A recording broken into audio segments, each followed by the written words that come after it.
நவ கிரகங்கள்ல ரொம்ப இளமையான கிரகம்னு சொல்லக்கூடிய புதன் பகவானை அதிபதியாக கொண்டு வலம் வரக்கூடிய மிதுன ராசி அன்பு சொந்தங்களுக்கு வணக்கம்.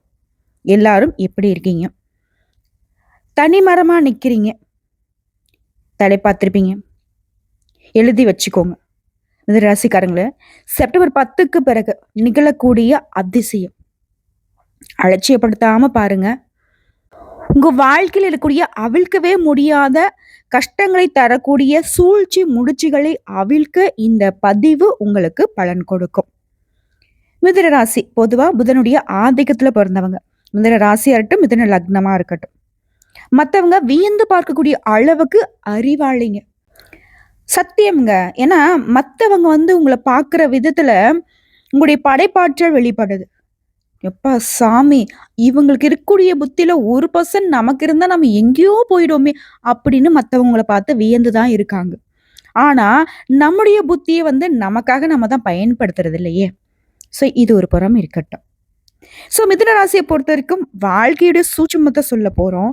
மிதுன ராசியை பொறுத்த வரைக்கும் நிறைய தகவல்கள் உங்களுக்கு பயனுள்ளதா இருக்க போகுது. ஸோ இது ஆன்மீகத்திற்கும் உங்களுடைய அறிவாற்றலுக்கும் பொருந்தக்கூடிய பதிவா கண்டிப்பா இருக்கும். ஸோ இப்படிப்பட்ட ஒரு நல்ல பதிவை நம்ம தொடங்குறதுக்கு முன்னாடி நமக்கு நடக்கக்கூடிய நல்லதுக்கும் கெட்டதுக்கும் பொறுப்பு இருக்கக்கூடிய நவ கிரகங்களை வணங்கி இந்த பதிவை நம்ம தொடங்கலாங்க. உங்களால முடிஞ்சா திருப்பி சொல்லுங்க, ரொம்ப நல்லது. ஏன்னா நவ கிரகங்களையும் வசியம் செய்யக்கூடியது தான் இந்த மந்திரம். ஓம் சூர்யாய போற்றி, சந்திரனாய போற்றி, அங்காரகனாய போற்றி, புதனாய போற்றி, குருவாய போற்றி, சுக்கிரனாய போற்றி, சனீஸ்வராய போற்றி, ராகுவாய போற்றி, கேதுவாய போற்றி.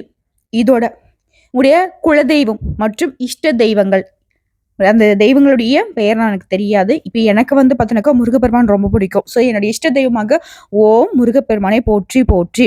அதாவது எக்ஸாம்பிளுக்கு உடைய குலதெய்வத்துடைய பெயர் முருகப்பெருமான் அப்படின்னாக்க ஓம்ங்கிறத முன்னாடியும் போற்றி அப்படிங்கிற தெய்வத்துடைய பெயருக்கு பின்னாடியும் சேர்த்து ஓம் முருகப்பெருமானை போற்றி போற்றி நான் சொன்னது போலவே நீங்க ஒரு குலதெய்வத்துக்கு பின்னாடியும் ஒரு இஷ்ட தெய்வத்துக்கு பின்னாடியும் ஓம் போற்றி சேர்த்து சொல்லுங்க.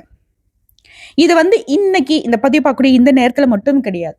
எந்த ஒரு நல்ல கருத்தை நீங்க தொடங்குறதாலும் சரி, ஏதாவது ஒரு கஷ்டத்தை நீங்க அதோட நிறுத்தணும், இல்ல ஒரு கஷ்டத்தை முடிக்கிறதுக்கான தீர்வை தேடி போறீங்க அப்படின்னாலையும் சரி, எல்லாத்தையும் விடுங்க. அனுதினமும் வீட்டுல இருந்து வெளியே கிளம்புறீங்க ஒரு வேலை காரணமா, ஆண்களா இருக்கட்டும் பெண்களா இருக்கட்டும், நாங்களாம் வெளியில போலாமா, வீட்டில் தான் இருக்கோம். அப்படியா? தினமும் காலையில எழுந்துச்சு நம்ம படிக்க விட்டு எழுந்துட்டு குளிச்சு முடிச்சு இல்லை ஒரு முகமாவது கழுவிட்டு தெய்வத்தை நினைப்போம் இல்லையா, அந்த சமயத்தை இந்த மந்திரத்தை சொல்லி உங்க வேலையை தொடங்க. எதுவா இருக்கட்டும் சிறப்பா இருக்கும். இதுவே நீங்க தொழில் பண்றீங்க அப்படின்னா உங்களுடைய வியாபார தலங்கள்ல, உங்களுடைய தொழில் செய்யக்கூடிய இடங்கள்ல இந்த மந்திரத்தை உச்சரிச்சுட்டு, அதாவது ஆத்மார்த்தமா உங்க மனசார இந்த மந்திரத்தை சொல்லும் பொழுது நவ கிரகங்களுடைய கருணை அனுகிரகம் உங்களுக்கு கிடைக்கும். இது உண்மை. நம்பிக்கையோட எதை செய்தாலும் தெய்வத்துடைய பரிபூர்ண அருள் நமக்கு துணவருங்கிறத நான் தெளிவுபடுத்திக்கிறேன். ஒரு சிலர் சொல்லுவாங்க இல்லையா, எந்த சாமியை கும்பிட்டாலும் எந்த ஒரு நல்லதுமே நடக்க மாட்டேதுமா, நல்லா இருக்கிறவங்க தான் நல்லா இருக்காங்க. இப்ப சொல்றீங்க இல்லையா, இந்த புலம்பல் கூட இருக்கக்கூடாது. கண்டிப்பா நான் நல்லா இருப்பேன், எனக்கு தெய்வம் வழிகாட்டும். இப்ப நான் கஷ்டப்படுறேன்னா இது ஒரு நிமிஷம்தான். கடவுள் நினைச்சா இப்ப ஏற்பட்ட கஷ்டத்தையும் ஒரு நொடியில போக்கிடுவார். ஸோ தெய்வம் எனக்கு துணை வரும். அதுக்கான முயற்சி நான் செய்யறேன். இந்த பிரச்சனை எனக்கு தீரணும், அதுக்கான முயற்சி நான் செய்ய போறேன். கடவுளே எனக்கு துணைவா, எனக்கு ஏதாவது ஒரு வகையில வழிகாட்டு. இது மட்டும்தான் உங்க வேண்டுதலா இருக்கணும். புரியுதுங்களா? இன்னொரு விஷயம், வாழ்க்கையில நீங்க ஜெயிக்கணும், பொருளாதார ரீதியா, வாழ்க்கை ரீதியா, குடும்ப ரீதியா, என்ன வேணா இருக்கட்டும், எதுல நீங்க ஜெயிக்கணும்னு நினைக்கிறீங்களோ அதில் நீங்க ஜெயிப்பீங்கிற நம்பிக்கையோட உங்களுடைய இஷ்ட தெய்வத்தையும் உங்களுடைய குலதெய்வத்தையும் வழிபாடு செய்துட்டு தொடங்கி பாருங்க. அது சத்தியமா சொல்றேன், தடுமாற்றத்துக்கே போனாலும் இடமாற்றமாகி போனாலும் அது உங்களுக்கு கை கொடுக்காம விடாது. ஸோ மனசார நீங்க எல்லாரும் உங்களுடைய இஷ்ட தெய்வத்தையும் குலதெய்வத்தையும் நவகிரகங்களையும் வழிபாடு செஞ்சாச்சா?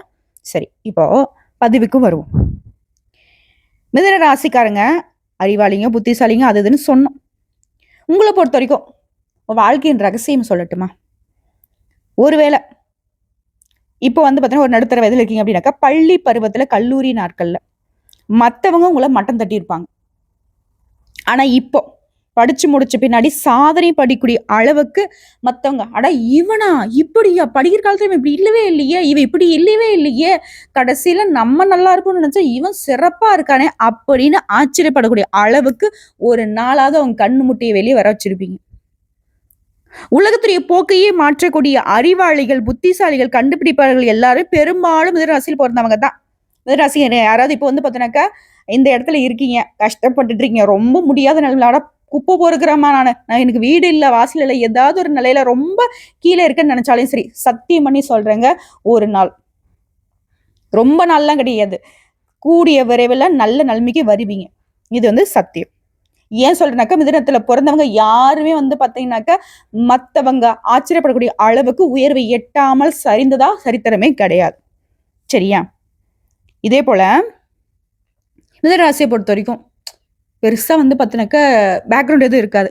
ஆனா பேக்ரவுண்டை உருவாக்கக்கூடியது இந்த மிதுனராசியில பிறந்தவங்க. மறண்டு போகக்கூடிய அளவுக்கு. ஒரு சமீப காலத்துல ஒரு பதிவு படிச்சேன். உங்களுடைய குடும்பத்துல உன் பேரை கேட்டா மத்தவங்க ஒரு எட்டு பின்னாடி தள்ளி நிக்கணும்.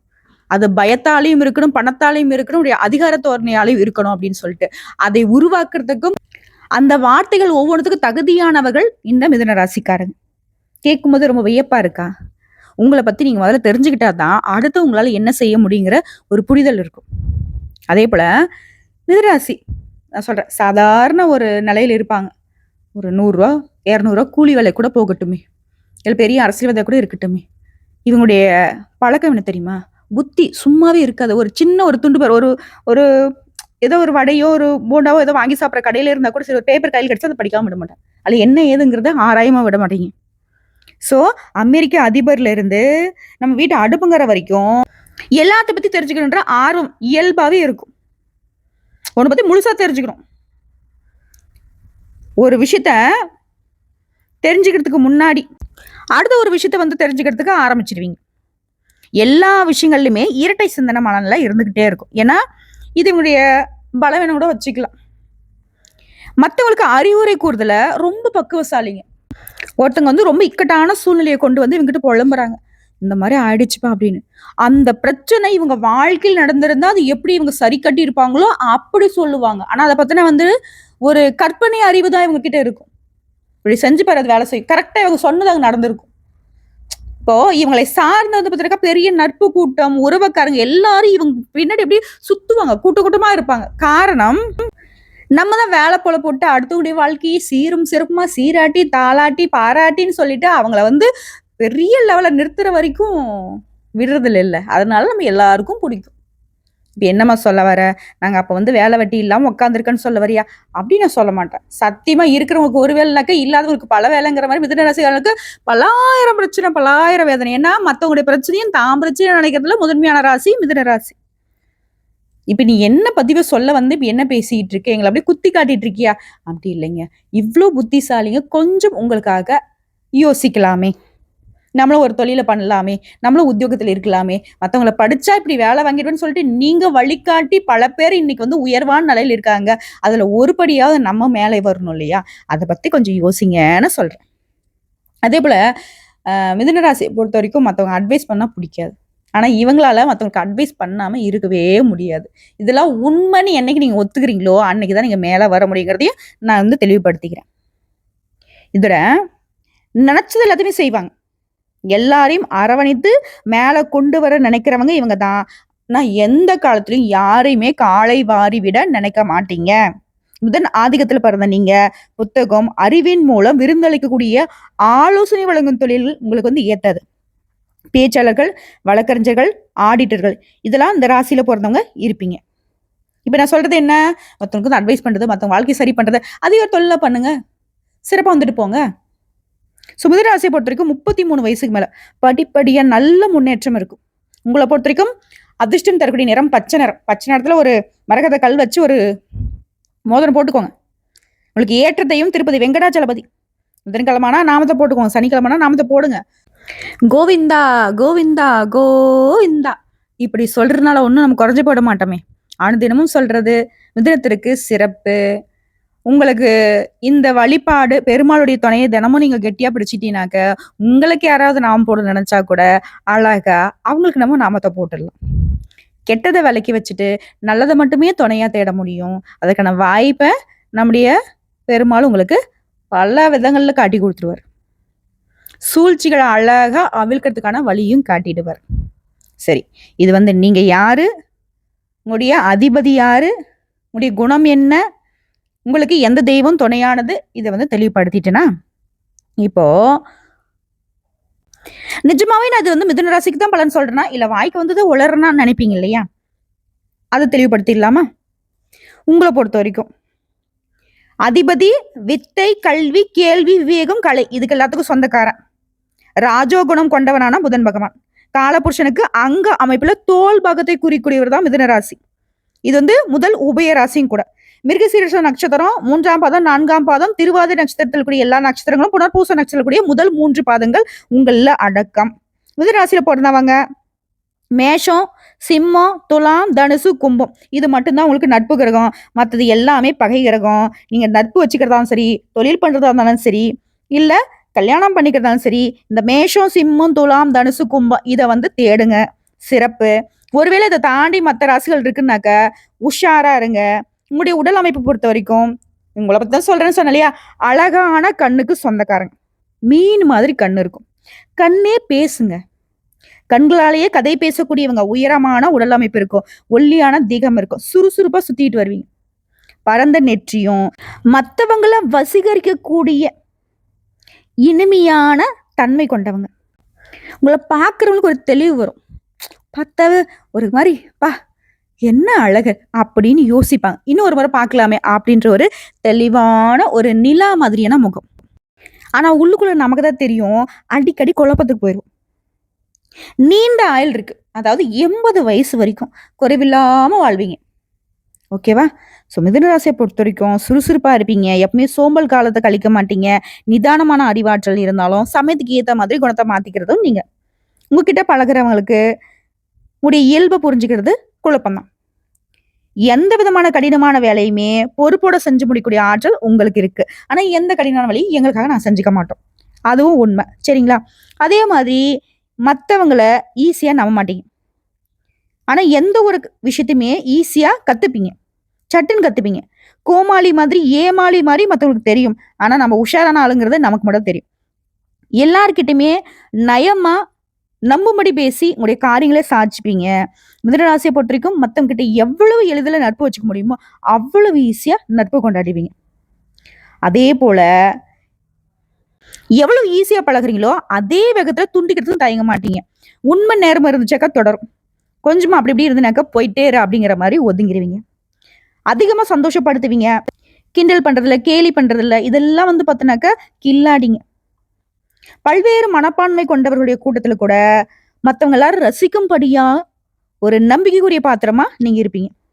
சமூக வாழ்க்கையை பொறுத்த வரைக்கும் நல்ல ஈடுபாடு இருக்கும். கலை இசைத்துறைகள்ல சிறந்து விளங்குவீங்க. உங்களை பொறுத்த வரைக்கும் மன வாழ்க்கை எப்படி அமைஞ்சிருக்கும் அமையும் அப்படிங்கிறத தெரிஞ்சுக்கோங்க. திருமண வாழ்க்கையை பொறுத்த வரைக்கும் மிதுன ராசிக்காலுக்கு அதிர்ஷ்டசாலியாவே நீங்க வளம் வரீங்க. உங்களுக்கு வாய்க்கூடிய வாழ்க்கை துணை அழகுலயும் சரி, அந்தஸ்துலயும் சரி உயர்வான நிலையில இருப்பாங்க. இன்னும் கொஞ்சம் கொஞ்சம் நடுவுல சின்ன சின்ன கருத்து வேறுபாடு தோன்றும். ஆனா அது மத்தவங்களுக்கு தெரியாத மாதிரியே மறைஞ்சு போயிடும். உள்ள என்னதான் பிரச்சனையே இருந்தா கூட வெளியில பாத்தீங்கன்னா ஒத்துமையா தான் இருப்பீங்க. சிற்றின்பத்துல கொஞ்சம் ஈடுபாடு இருக்கிறவங்க தேவையற்ற தொடர்புகள் இருக்கும். அது கொஞ்சம் கட் பண்ணிடுங்க. பொருளாதார நிலையை பொறுத்த வரைக்கும் மிதுன ராசியில பிறந்தவங்க ஆடம்பர வசதிகளை அனுபவிப்பதுல அதிக பிரியம் உள்ளவங்க. சுகவாசிகள்னே சொல்லலாம். வீடு மனை வசதிகளும் வண்டி வாகன வசதிகளும் விருப்பத்துக்கு ஏத்த மாதிரி அமையும். பணவர்கள் தாராளமா இருக்கும். வாழ்க்கை வசதிகளுக்காக விலை உயர்ந்த நவீன பொருட்களையும் ஆடை அணிகளையும் விரும்பி வாங்குவீங்க. இதுல வாழ்க்கை வசதியை அதிகப்படுத்துவதற்காக கடன் வாங்கறதுமே தயங்க மாட்டீங்க. ஆனா நிறைய கடனும் அதுக்கான வட்டியும் செலுத்த வேண்டிய நிலையில பாதிப்பு பெருசாயிடும். இதனால வம்பு பிரச்சனை சந்தித்தாலும் எதை பத்தியும் கவலையும் பட மாட்டீங்க. என்னம்மா சொல்ல வர? ரொம்ப ஆடம்பரத்தை விரும்புறீங்க. ஆனா கையில இருந்தா பண்ணுங்க. இல்லாட்டி சைலண்டா இருக்கிறது சிறப்பு. கடன் வாங்கி பண்றது இதெல்லாம் உஷாரா இருந்துக்கோங்க. இது உங்களுக்கு மட்டும் இல்ல. வசதி வாய்ப்புங்கிறது இவங்களுக்காக மட்டும் இவங்க பண்ணிக்கிறது கிடையாது. ஒட்டுமொத்தமா இவங்க ஒரு இடத்துல கடன் வாங்குறாங்க அப்படின்னாவே அது மத்தவங்களுடைய வசதி வாய்ப்புக்காக தான் இருக்கும். தன்னை சுத்தி இருக்கவங்க சந்தோஷமா இருக்கணும். கொஞ்சம் உயர்வா பேசணும். அது மிதுன ராசி பெரும்பாலும் புகழுக்கு அடிமையாகுவீங்க. நீங்க ரொம்ப நல்லவங்க அப்படின்ட்டா போதும். ஐஸ் கட்டிய வெயில்ல வச்சு உருகுற மாதிரி உருகிருவீங்க. நல்லா இருப்பான். அதாவது நீங்க நல்லவங்கன்னு சொன்னவன் ரொம்ப வசதி வாய்ப்போட இருப்பான். இருந்தாலும் ஏதாவது குடுக்கணுமேன்னு சொல்லிட்டு தங்கிட்ட இருக்கிறதெல்லாம் அள்ளி குடுக்குறதுல வள்ளல்கள். மனசு தாங்க கடவுள். மனசுக்காக ஏங்குறவங்க தான் நம்ம மிதுனம். அந்த மனச வச்சு பல பேர் பல விதங்கள்ல நம்மள துவம்சம் பண்ணியிருப்பாங்க. சிக்கலா கூட்டிட்டு போ. பிரச்சனை மாட்டி விட்டு வேடிக்கை பார்ப்பாங்க. பண பிரச்சனையா ஐனா கூட்டிட்டு போய் கடன் வாங்க வச்சு பிரச்சனை மாட்ட விட்டு வேடிக்கை பார்ப்பாங்க. சொந்த பந்தங்களா கூட்டு போய் நல்லா வேலை வாங்குவாங்க. கடைசியில பார்த்தாக்க ஒதுங்கி நில் அப்படின்னிடுவாங்க. நெறைய அசிங்கப்பட்டு, அவமானப்பட்டு, அல்லோலப்பட்டு இருந்தாலும் அந்த ஒரு வார்த்தை, "அ உங்களுக்கு மட்டும் தான் தெரியும். நீங்க வந்தா நல்லது" அப்படின்ட்டா போதும். அவன் பண்ண எல்லாத்தையும் மறந்து திருப்புன்னு போய் அசிங்கப்படுறது, அவமானப்படுறது நம்ம தான். உங்கள பொறுத்தவரைக்கும் புத்திர பாக்கியம், பிள்ளைகளால வீண் தொல்ல, கடன், வம்பு, வழக்கு ஏற்படும். அதே மாரி புத்திர பாக்கியத்துல கொஞ்சம் தாமதம் வருங்க. அவசரமா முடிவெடுப்பீங்க. உற்றார் உறவுக்காரங்க மற்றும் பெற்ற பிள்ளைகள் ஆதரவை கூட இழக்கிறதுக்கு இந்த அவசர முடிவு காரணம் வந்து நிக்கும். அதனால ரொம்ப பொறுமையா கையாளணும். மிதுனராசிய பொறுத்தவரைக்கும். மத்தவங்ககிட்ட பேசுறப்பமே பேச்சுல நிதானத்த கடைப்பிடிக்கணும். உறவுகள தக்க வச்சுக்கணும் அப்படின்னாக்க, ரொம்ப நீங்க இந்த உறவாட விஷயங்கள்ல கவனமா இருக்கணும். அதேபோல வயதான காலங்கள்ல பிள்ளையுடைய கருத்து வேறுபாடு காரணமா அவங்கள பிரிஞ்சு வாழக்கூடிய சூழ்நிலை கூட வரும். அதுக்கெல்லாம் அமைப்பு வந்து புத்திர பாக்கியத்துல கொஞ்சம் கேள்விக்குறியா தான் இருக்கு. தொழில பொறுத்தவரைக்கும் எந்த தொழில எடுத்தாலும் சரி, நீதியும் நேர்மையும் செயல்படுத்தி லாபத்தை அடைவீங்க. பேங்க்கு, வட்டி கடை, நகை வியாபாரம், ஆசிரியர் பணி, வக்கீல் பணி, அரசு தொடர்புடைய நிறுவனங்கள் இந்த மாரியான தொழில்கள்ல மிதுன ராசி ரொம்ப நல்லா பிரகாசிப்பீங்க. இது சம்மந்தப்பட்ட தொழில்களுமே உங்களுக்கு சிறப்பு தான். அதேபோல கமிஷன், ஏஜென்சி, கான்ட்ராக்ட், பால், நெய், வெண்ணெய், ஏற்றுமதி இந்த மாரியான விஷயங்களுமே லாபம் கிடைக்கும். மத்தவங்களுக்கு ஆலோசனை வழங்கக்கூடியதுல திறமை வாய்ந்தவங்க நீங்க. அதே தொழில எடுத்துக்கிட்டா கூட சிறப்பு தான். ஒருவேளை அரசாங்க உத்தியோகத்திலே இருக்கீங்க. பெரிய பெரிய அதிகாரத்திலே இருந்தா கூட, அடிஷனலா ஏதாவது உபத்தொழில் செய்யலாமான்னு யோசிப்பீங்க. அதாவது ஒரே கல்ல 2 மாங்கா அடிக்கிறதுல வல்லவர்கள். விவசாயத்திலுமே ஈடுபாடு இருக்கும். முடிஞ்ச வரைக்கும் கடினமா உழைப்பின்றி நாசுக்கான வேலைய தேர்ந்தெடுப்பீங்க. கணக்கு, கம்ப்யூட்டர், விஞ்ஞானம், ஆராய்ச்சி, கதை, வசனம் இந்த மாரியான விஷயங்கள்ல திறமைசாலிங்க. அது உங்களுக்கு பளிச்சிடும். வெளி வட்டாரங்கள்ல உடைய பேச்சு திறமையால எதையுமே சாதிக்கக்கூடிய ஆற்றல் பெற்றவங்க. எந்த தொழிலுமே உங்களுக்கு வந்து கஷ்டம் இல்லாத தான் இருக்கும். உணவு வகையில பொறுத்தவரைக்கும், முடிஞ்ச வரைக்கும் உஷ்ண உணவு சம்மந்தப்பட்ட உணவு தவிர்த்துக்கோங்க. காரசாரமா சாப்பிடுறது, இந்த அசைவ உணவுகள்லாம் பெரும்பாலும் வந்து உங்களுக்கு பாதிப்பு தான். முடிஞ்ச வரைக்கும் பாலு, தயிரு, நெய், வெண்ணெய், பசலைக்கீரை, தக்காளி, அவரை, தர்பூசணி, முட்டை, பழ வகைகள், வாழைப்பூ இந்த மாரி உணவுப் பொருட்கள உணவுல சேர்த்துக்கிறது ரொம்ப நல்லது. உங்கள பொறுத்தவரைக்கும் ராசிய வச்சு சொல்றேங்க. எப்பவும் வந்து பாத்துருக்க எல்லார் கூடயும் ஒத்துமையா இருக்கணும்னு நினைப்பீங்க. எல்லாருமே நம்மள சுத்தி இருக்கவங்கள சந்தோஷமா இருக்கணும்னு நினைக்கக்கூடிய ஆட்கள் நீங்க. எப்பவுமே கஷ்டத்த பார்த்து பயப்படவே மாட்டீங்க. சவாலான விஷயங்கள செய்யறதுல வந்து ரொம்ப சந்தோஷம். அலாதி பிரியம்னு சொல்லலாம். பாக்கியாதிபதி சனி இளமையின் பிற்பகுதியிலயும் சரி, முதுமையுடைய ஆரம்பத்திலயும் சரி தொடுவதனால மகிழ்ச்சிக்கு எந்த ஒரு குறையும் இருக்காது. இதுல உங்கள பொறுத்தவரைக்கும் உங்களுடைய ராசி சின்னம் என்னங்க? கதை ஏந்திய ஆணும், வீணை ஏந்திய பெண்ணும். பெண்மையும் ஆண்மையும் சம அளவுல இருக்கக்கூடிய ராசி. சரிங்களா? ராசிப்படி மிதுனத்துல பொறந்தவங்களுக்கு செவ்வாய், ராகு, குரு. இவங்க முறையே மிருகசீரிஷம், திருவாதிரை, புனர்பூசம் இந்த நட்சத்திரங்கள் வாயிலாக ராசிக்கு அனுகூலம் செய்வாங்க. அதாவது செவ்வாய், ராகு வந்து பாத்தீங்கன்னாக்கா, நமக்கு எப்பவுமே ஒரு கண்ணோட்டம் என்ன இருக்கும்? தப்பான ஆளுங்க. இவங்கள வந்தா வந்துட்டு நமக்கு கஷ்டம் வரும்னு நினைக்கிறோம். ஆனா இவங்களே உங்களுக்கு நட்சத்திரத்துக்கு ஒரு வகையில சம்மந்தப்பட்டவங்களா இருக்கிறதுனால உங்களுக்கு அனுகூலம் செய்வாங்க. இவங்கள பத்தி பயப்பட வேணாம். ஜாதகத்த பொறுத்தவரைக்கும் மிதுனத்துல பொறந்தவங்களுக்கு சுக்கிரனும், சனியும் பலம் பொருந்தி இருந்துட்டா, தொழில்ல முன்னேற்றம் பார்ப்பீங்க. சமுதாயத்துல பேரும் புகழும் அங்கீகாரத்தோட வலம் வர முடியும். அதுவே புத சேஷ்திரமாக இருப்பதால, எல்லா விஷயத்தையும் அலசி ஆராய்வதுல, வாத பிரதிவாதங்கள்லயுமே திறமை இருக்கும். புதிய பொருள் மீது, புதிய தொழில் மீது அதீத ஈர்ப்பு வரும்.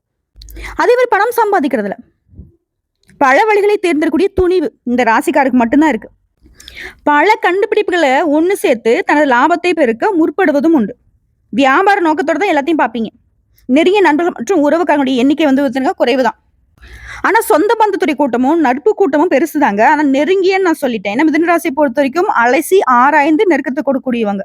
சனி, புதன், கேது, சுக்கிரன் தசை படிப்படியாக செயல்படும். இப்ப சனி பகவான் உங்களுக்கு பாக்கியாதிபதியா வராரு. உடைய இளமை காலத்துல கடைசியிலையும் முதுமையுடைய ஆரம்பத்தையும் தொடர்றதுனால மகிழ்ச்சி குறைவு இருக்காது. முதுமைய முழுமையா வியாபத்திருக்கிறதுனால, லக்னாதிபதியாவும் இருக்கிறதுனால முதுமை துயர் தொடாமல் சென்று விடும். ஒரு சிலர் சொல்லுவாங்க வயசான காலத்துல இப்படி கஷ்டப்படுறேன், ஆனா அது வந்து மிதுன ராசிக்கு வாய்க்காது. சந்தோஷமா இருப்பீங்க. அதாவது கடைசி காலம்ங்கிறது உங்களுக்கு ரொம்ப வசதி வாய்ப்புகளோட நினைச்சதெல்லாமே சாப்பிடக்கூடிய, நினைச்சதெல்லாமே அனுபவிக்கக்கூடிய அளவுக்கு நல்ல நிலையில இருப்பீங்க. தசைகளின் புக்தியிலுமே அந்தரத்தில் 9 கிரகங்களுடைய பங்கு சிறு சிறு மாற்றத்துக்கு காரணமா அமைந்தாலும், ஒட்டுமொத்தமா மகிழ்ச்சிக்கு உத்தரவாதம் இருக்கும். மிதுன ராசியில பொறந்தவங்க எந்த ஒரு விஷயத்தை செய்தாலும் சரி, கூட இருக்கிறவங்க என்ன சொல்லுவாங்க, இத வந்து தெரிஞ்சுக்கிறதுக்காக காத்துட்டு இருப்பீங்க. எந்த ஒரு பிரச்சனையும் சரி, துல்லியமா நீதி வழங்குவதுல வல்லவங்க. நெருங்கிய நண்பர்கிட்ட கூட உதவி கேட்க தயங்குவீங்க. பலருக்கு வந்து பார்த்தீங்கன்னாக்கா வேலை பார்க்கக்கூடிய இடங்கள்ல அதிக பாராட்டு கிடைக்கும். மற்றவங்கள அனுசரிச்சு போக தெரியாது. பதவி சலுகை பெறுவதில் சின்ன சின்ன தடைகள் வரும். பாகிஸ்தானத்துக்கு அதிபதி சந்திரன். மனசுல அப்பப்போ மாற்றங்கள் நிகழ்த்தப்பட்டு தான் இருக்கும். ஸ்தானம்ங்கிறது செலவையும் சேமிப்பையும் குறிக்கூடிய இடம். அதாவது இந்த ஸ்தானம் ஓகேங்களா, அதாவது பாகிஸ்தானம். உங்ககிட்ட எவ்வளவு பணம் கொடுத்தாலும் சரி, அது வந்து சேமிக்கிறதுக்கு வழி அமையாது. மூத்த உடன்பிறப்பு ஆண்களா இருக்கட்டும் பெண்களா இருக்கட்டும், உங்களுக்கு பாசம் இருந்தாலும் இளைய உடன்பிறப்பு ஸ்தானம் 3ஆம் இடத்துக்கு சூரியன் அதிபதியாக வருவதனால இளைய உடன்பிறப்பு கிட்ட அதிக அன்பு காட்டுவீங்க. உங்களுக்கு வந்து பூர்வ புண்ணிய ஸ்தானமாக திகழ்வது வந்து துலாம், அதோட அதிபதி சுக்கிரன். இதனால இறையருள் வந்து உங்களுக்கு இயல்பாவே இருக்கும். உத்தியோகஸ்தானத்துக்கு அதிபதி குரு. ஒரே இடத்துல வேலை பார்க்க விட மாட்டார். சில வந்து சுயதொழில் தொடங்கிறீங்க, அதுக்கு வாய்ப்பு இருக்கு. சொந்த வீடு யோகம் இருக்கு அப்படின்னு கேட்டினாக்க புதன் ராசி அதிபதி. உங்களுக்கு வந்து வீடு அமைவது கொஞ்சம் தாமதமாகும். கல்வியில மேம்பட்டு விளங்குவதால வெளி மாநிலம் வெளிநாடு இது போன்ற வேலை நிமித்தமா மாறிக்கிட்டே இருப்பீங்க. உங்களுக்கு சொந்த வீடு வாங்குவதுல வந்து அவ்வளவா இன்ட்ரெஸ்டே இருக்காது. அவங்களுக்கு அமைறது அடுத்தப்பட்ட விஷயம். 45 வயசுக்கு மேல சொந்த வீடு அமையும். புதனுக்குரிய வழிபாட்டு தெய்வம் பார்த்தனாக்கா மதுரை மீனாட்சி அம்மன் தான். இந்த அம்மனை மனதார வணங்கி வந்தால் மிதுன ராசிக்காரர்களுக்கு சீக்கிரமா அழகான சொந்த வீடு அமையும். உங்களுக்கு வந்து அதிர்ஷ்டம் தருகிற நிறங்கள் அப்படிங்கிறது பச்சை, வெள்ளை, பழுப்பு. அதிர்ஷ்ட பூக்கள் நந்தியாவட்டை, மல்லிகை, வெண்தாமரை. இதுல வந்து மிதுன ராசிக்கு அதிர்ஷ்டம் தரக்கூடிய பூக்கள். அதே போல அதிர்ஷ்டம் தரக்கூடிய கிழமைகள் திங்கள், வெள்ளி, சனிக்கிழமை அதிர்ஷ்டம் வந்து சேரும். அதே போல நீங்க அணிய வேண்டிய மோதிரம் வைரத்தை வெள்ளி அல்லது பிளாட்டினத்துல பதித்து அணியலாம். அதே மாதிரி புதுசா ஏதாவது காரியங்கள் நீங்க செய்யறீங்க, முன்னெடுக்கிறீங்க அப்படின்னாக்க அது புதன்கிழமையில தொடங்குவதால வெற்றி நிச்சயம். அதிர்ஷ்டம் தரக்கூடிய தேதிகள் எந்த மாதம் வேணா இருக்கட்டும், 1ஆம் தேதி, 5ஆம் தேதி, 6ஆம் தேதி, 8ஆம் தேதி. இந்த எண்கள் வந்து உங்களுக்கு யோகத்தை தரக்கூடியது உங்க ராசிக்கு. அதே போல கூட்டுத்தொகையுமே இந்த எண்கள்ல வர மாதிரி தேதியை வந்து நீங்க முயற்சி பண்ணலாம். இது உங்களுக்கு அதிர்ஷ்டம் தரும். தொழிலை பொறுத்த வரைக்கும் சந்திரன் நட்பு கிரகம், இதனால நீர் தொடர்பான தொழில்கள் கை கொடுக்கும். வெள்ளி ஆபரணம் தொடர்பான வியாபாரமே சிறப்பு தரும். அதே போல யோகம் தரக்கூடிய பலன்கள் வழிபாடுகள். மிதுன ராசிக்காரர்களுக்கு புதன் வழிபடுவதும் சுக்கிரனையும் சனியும் வழிபாடு செய்யறதும் சிறப்பு. நீங்க சொல்ல வேண்டிய மந்திரம் பும் புதாய நமக, சும் சுக்ராய நமக, சம் சனைச்சராய நமக. இந்த 3 மந்திரத்தையும், அதாவது புதன் பகவான், சுக்கிர பகவான், சனி பகவான், இந்த 3 தெய்வங்களையும் ஒரு சேர அனுதினமும் மந்திரத்தால வழிபாடு செய்ய அதிர்ஷ்ட யோகம் கூடி வரும். இதுல ராசி அதிபதியான புதன் காற்று கிரகம் அப்படிங்கிறதுனால வீட்டுல குருவாயூர் அப்பரை வழிபாடு செய்வது விசேஷ பலன்களை கொடுக்கும். மிதுனம் அப்படின்னாவே என்னங்க, இரட்டை.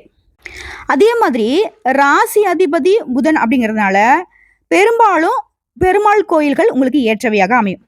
அதிலும் ஒரே தளத்துல இரட்டை பெருமாள் அருளும் தளம் இருக்கிறது ரொம்ப விசேஷம்.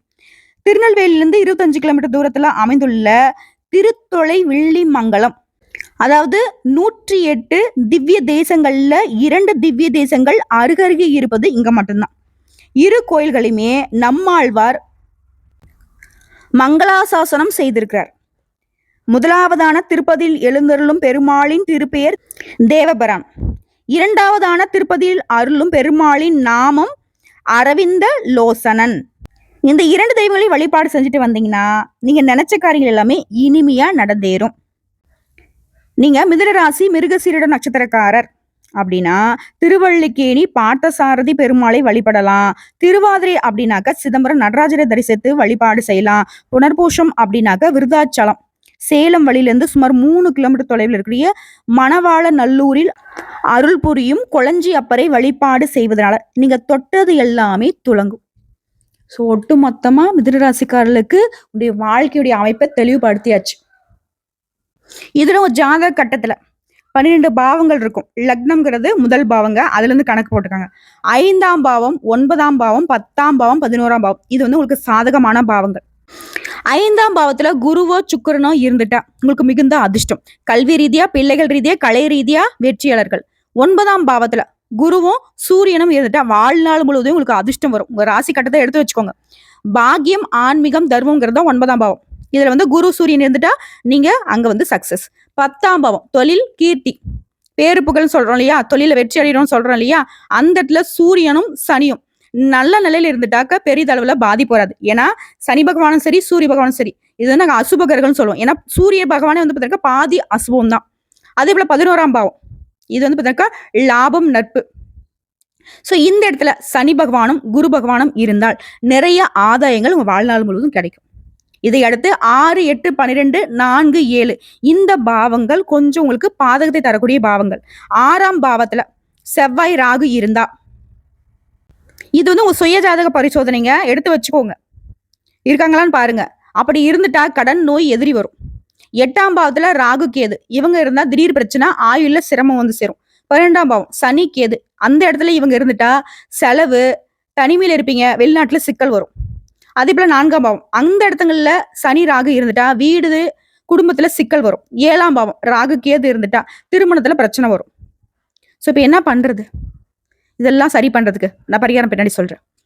அதே போல கிரக கூட்டணி புதனும் சனியும் சேர்ந்துட்டா தாமதமாகும், மன அழுத்தம் வரும். புதன், செவ்வாய் சேர்ந்துட்டா உங்களுடைய அதிபதி கூட சொல்றேன், கோபம், வாதம், சண்டை, சச்சரவு. புதன் கூட ராகு, கேது இருந்துட்டா குழப்பம், தவறான ஆலோசனைய பார்த்துருவீங்க. அதே போல சந்திர பகவான் பலவீனமா இருந்துட்டா மன அழுத்தம், அமைதியின்மை.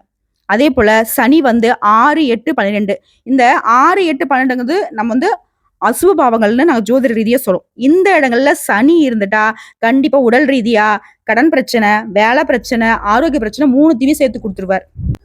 இப்போ வந்து ஒருவேளை இந்த கட்டங்கள்ல நான் சொன்ன பாவங்கள்ல இந்த மாதிரி ஆட்கள்லாம் இருக்காங்க அப்படின்னாக்கா பயப்பட வேணாம். புதன் பகவானை ஃபர்ஸ்ட் நம்ம பலப்படுத்தணும். ஏன்னா நம்முடைய அதிபதி. புதன்கிழமையில பச்சை ஆடை அணிந்து விஷ்ணு வழிபாடு, அதே போல பச்சை பயிரை தானம் கொடுத்து ஓம் பிரீம் புத்தாய நமக இந்த மந்திரத்தை 108 முறை சொல்லுங்க. புதனை வளப்படுத்திடலாம். அடுத்து சனி, ராகு, கேது சாந்தி. சனிக்கிழமைகளை எள்ளெண்ணெய் தீபம் ஏற்றி எள்ளெண்ணெய் தானம் கொடுக்கறது, எள் தானம் கொடுக்கறது சிறப்பு. அதே போல கருப்பு எள் தானம் கொடுக்கும் போது வாங்கல அப்படின்னாக்கா எள்ளு மிட்டாய் இருக்கு இல்லையா, அதை வந்து நீங்க தானமா கொடுங்க.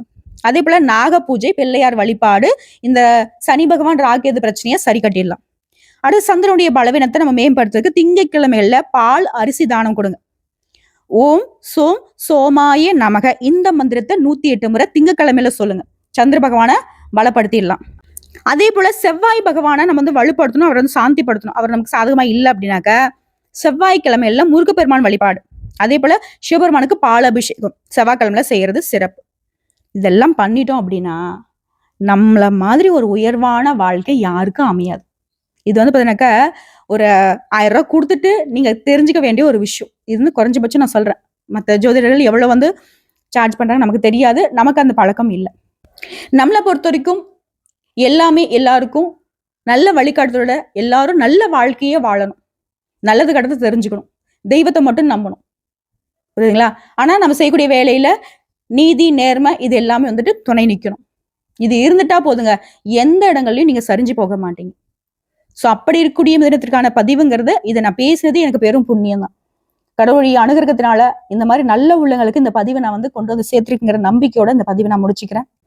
உங்களுக்கு புதன் பகவானை பிடிக்கும்னு நினைச்சா கமெண்ட் பாக்ஸ்ல பதிவிடுங்க. பெருமாளை பிடிக்கும்னு நினைச்சாலும் சரிங்க, கமெண்ட் பாக்ஸ்ல பதிவிடுங்க. உங்களுக்கு எந்த தெய்வம் குலதெய்வங்கிறதையும் கமெண்ட் பாக்ஸ்ல பதிவிடுங்க, நாங்களும் தெரிஞ்சுக்கிறோம். இதோட உங்களுடைய ராசி கட்டத்துல புதன் எங்க இருக்காரு, அவருடைய கூட்டணியில ஏதாவது கிரகங்களுடைய சேர்க்கை இருக்கா, இதையும் தெளிவுபடுத்துங்க. இதோட உங்கள யாருக்காவது ஆரோக்கிய குறைபாடு இருக்கு, உங்களுக்காக நாங்க வேண்டிக்கணும்னு நினைச்சா, உங்களுக்காக நாங்க இங்க பூஜைகள் செய்யணும்னு நினைச்சா கமெண்ட் பாக்ஸ்ல உடைய பெயர், ராசி, நட்சத்திரம் மற்றும் குலதெய்வத்துடைய பெயரையும் சேர்த்து பதிவிடுங்க. கண்டிப்பா கடவுள் வந்து கூடிய விரைவில் உங்க வாழ்க்கையில கூடிய எல்லா சிக்கல்களையும் சரி செய்து கொடுப்பார். கண்டிப்பா மிதனராசி ஜெயிக்கிறது உறுதி. மிதனராசியில பிறந்ததே புண்ணியம்தான். நீங்க இது நாள் வரைக்கும் வந்துட்டு சோர்ந்து போய் இருந்தா கூட நான் சொல்றேன், புதன் துணை இருக்கு, புத்தி உனக்கு கையில இருந்தா எப்பேற்பட்ட வீழ்ச்சியுமே வந்துட்டு ஒரு கை பார்த்துடலாம். ஸோ வெற்றியாளர்கள் நாம பிறவிலேயே வெற்றி கொள்ள பிறந்தவங்க, அதை மறந்து இருந்துடாதீங்க. என்னங்க வெற்றி அடைஞ்சிடலாமா? நம்மளை ஏழமா பார்த்தவங்க மூஞ்செல்லாம் கரியை பூசிடலாமா? முடியுங்கிற நம்பிக்கைய வளர்த்துக்கோங்க. உங்களால முடியாது, இந்த உலகத்துல ஒண்ணுமே இல்லங்கிறத உங்களுடைய ராசியையும், உங்களுடைய ராசியில இருக்கக்கூடிய நட்சத்திரங்களையும், உங்களுடைய ராசி கட்டங்களையும் எல்லாத்தையும் வைத்து நான் அழகா தெளிவுபடுத்தி சொல்லிட்டேன். இதுக்கு மேலயும் என்னால முடியாது. இதுக்கு மேலயும் என் வாழ்க்கை இப்படி கஷ்டம், சிரமம், இப்படி எதிர்மறையான சிந்தனைகள் ஏதாவது இருந்தாலும் தூக்கி போட்டுட்டு நேர்மறையா சிந்திங்க. உங்களால முடியாது. இந்த உலகத்துல யாராலயும் முடியாது. நீங்க தான் தெய்வம். நீங்க தான் எல்லாமே. ஏன்னா உங்களுக்குள்ள தெய்வ அனுகிரகம் நிறைஞ்சிருக்கு. அதை வெளிக்கொண்டு வாங்க. சில சூழ்ச்சிகள் உங்களை இது நாள் வரைக்கும் கண்ணையும் கட்டி இருண்ட ஒரு ரூமுக்குள்ள அடைச்சு வச்ச மாதிரி வச்சிருந்தாங்க. இப்போ உங்களுக்கு அந்த இருட்டு ரூமையும் திறந்து விட்டாச்சு. உடைய கண் கட்டையும் அவிழ்த்தாச்சு. இனி இந்த உலகம் ரொம்ப பிரகாசமானதுங்கிறத நீங்க தான் வெளிச்சம் கொண்டு வரணும். உடைய 2 கண்கள் தான் உலகத்திற்கே வெளிச்சம் தரக்கூடியது. அதை மறந்துடாதீங்க. உடைய பலம் என்ன, பலவீனம்ங்கிறத தெரிஞ்சுக்கிட்டு செயல்படுங்க. வெற்றி உங்க பக்கம். தெய்வங்கள் உங்களுக்கு துணை நிற்கும். வாழ்த்துக்கள்.